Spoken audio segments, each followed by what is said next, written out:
Hi everyone, Josh Guest here. In today's world, there seems to be quite a bit of confusion around Bitcoin's true use case. Some people see it as a speculative investment, others focus only on the amount of energy used by the Bitcoin network. And there are even people who think Bitcoin has no use case at all. They're all wrong.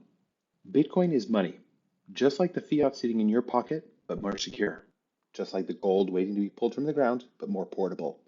Just like the credit sitting with your card issuer, but decentralized. Without a doubt, Bitcoin is the best iteration of money humanity has ever seen. We probably all agree that money has a number of uses. For that very reason, it's extremely surprising to see how many people try to argue that hodling Bitcoin somehow means you aren't using Bitcoin, as if money is only useful during the brief moment that it's used to buy something. Hodling is Bitcoin's number one use case. Think I'm wrong? Think about how often you're actually using your money for transactions, or in other words, as a medium of exchange. You might spend all day walking around a store or browsing on your favorite shopping app, but you're still only actually using your money as a medium of exchange for the brief period of time you spend checking out.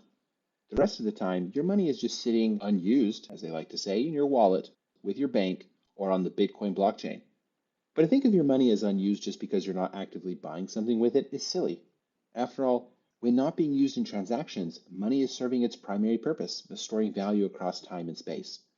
Why is storing value money's primary purpose?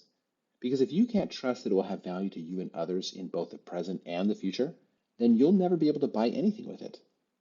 Bitcoin users to a large extent trust Bitcoin to retain its value, especially over long time frames. In fact, the vast majority of Bitcoin on the network is currently being used for saving wealth through hodling rather than spending wealth. Naysayers who try to convince you that hodling Bitcoin isn't using Bitcoin simply want to scare you into misunderstanding the holistic value proposition offered by Bitcoin. Don't let them succeed. It's a bit ironic that people focus so much on Bitcoin's ability to satisfy all the requirements of good money, but don't seem to question the ability of Bitcoin's two biggest competitors, fiat and gold, to do the same. Let's take a look. Fiat is a terrible store of value.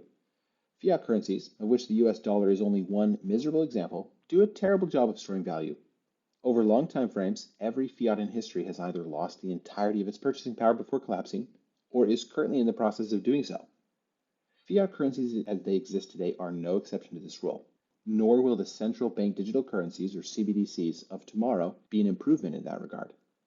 To be fair, fiat currencies didn't have much of a chance to begin with. After all, fiat is controlled by centralized governments made up of self-interested people. The temptation to enrich oneself through wanton money printing is too great, and I don't expect many of us would fare much better in that respect if we ourselves were in charge of our respective nations' money printers. That's why Bitcoin is necessary. Bitcoin removes human element out of monetary policy, or at least structures the blockchain's monetary policy in such a way that users are unable to manipulate it for their own gain. Bitcoin's hard cap of 21 million coins ensures that it will be inflation proof as soon as that cap is reached. And once inflation is removed from the equation, Bitcoin's value simply becomes a function of how much demand there is by people to save and transact with it. Personally, given the growth of Bitcoin usage over the last 13 years, I have high hopes for its continued growth over the coming decades. Gold, on the other hand, is not a medium of exchange. For all its strength as a store of value, gold cannot be taken seriously as a medium of exchange in this day and age. The idea that someone would have to borrow gold at the supermarket and shave some off to buy their groceries is laughable. And forget about trying to make purchases over the internet with your gold. In the olden days, gold functioned adequately enough as a medium of exchange, but its limited portability and divisibility, coupled with the ease with which it could be confiscated, made it a prime target for assimilation into the more liquid and less resilient fiat financial system we suffer under today. It's common to hear Bitcoin referred to as Gold 2.0, and that moniker makes sense because Bitcoin manages to retain and even improve upon the premium store value characteristics gold has exhibited for millennia, while also being exponentially more portable, divisible, and confiscation resistant than gold can ever hope to be.